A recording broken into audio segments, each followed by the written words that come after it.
where do you stand on QB wins? I think they're everything. I mean, for me, really, if you're a quarterback in the NFL, all that matters. How say you? The Josh Allen thing to me is especially frustrating because people act as though Allen played some gallant game on Sunday night and it just, everything conspired against him. Do you know how many yards per attempt he threw for in that game?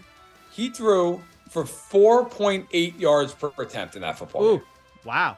Who cares? I don't want to hear that, Diggs dropped the pass. Well, that's football. Occasionally you got to overcome something. Mahomes the receivers in Kansas City have dropped every pass known to man all year long.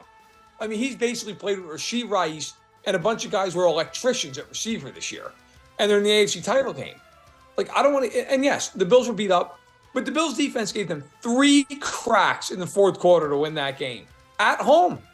Couldn't do it. I just think now, there's all these conversations about what is Allen's legacy. Look, I don't know what his legacy is right now. He's 27, 28 years old. I mean, he's got maybe a decade left to write his legacy. But what is it right now? His legacy right now is he's Phillip Rivers. He's Matthew Stafford before the Rams. That's what he is right now. He's a guy who wins a lot of regular season games and puts up a lot of numbers. Sometimes it gets overcomplicated. They're not as good. They're not as good as Kansas City is. Kansas City, even when Buffalo's healthy, they have a better defensive team than the Bills. And the Chiefs, I think the Chiefs and the Ravens this weekend, my God, that's going to be a race to 17 points. I don't think anybody's going to score in that game. They're number 1 and 2 defensively in almost everything this year.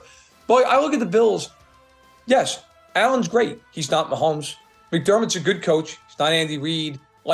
Defensively speaking, is there anybody on Buffalo better than Chris Jones? No. Do they have a corner as good as Trent McDuffie or L'Jarius Sneed? No.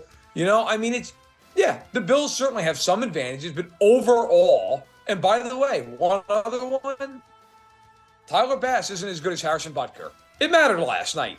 Butker had a 47-yard kick into the wind. Bass hooked one right with the wind at his back.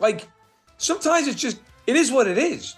I'm sick and tired of everybody's always, well, it's not Josh Allen's fault. It's not Josh Allen's. Okay, yeah, he's not the main culprit, but he didn't win him the game last night either. And that's his job. His job isn't to not lose it. It's to win the game. Go win the game. And he didn't do it. He had 3 shots at his own house, and he couldn't do it.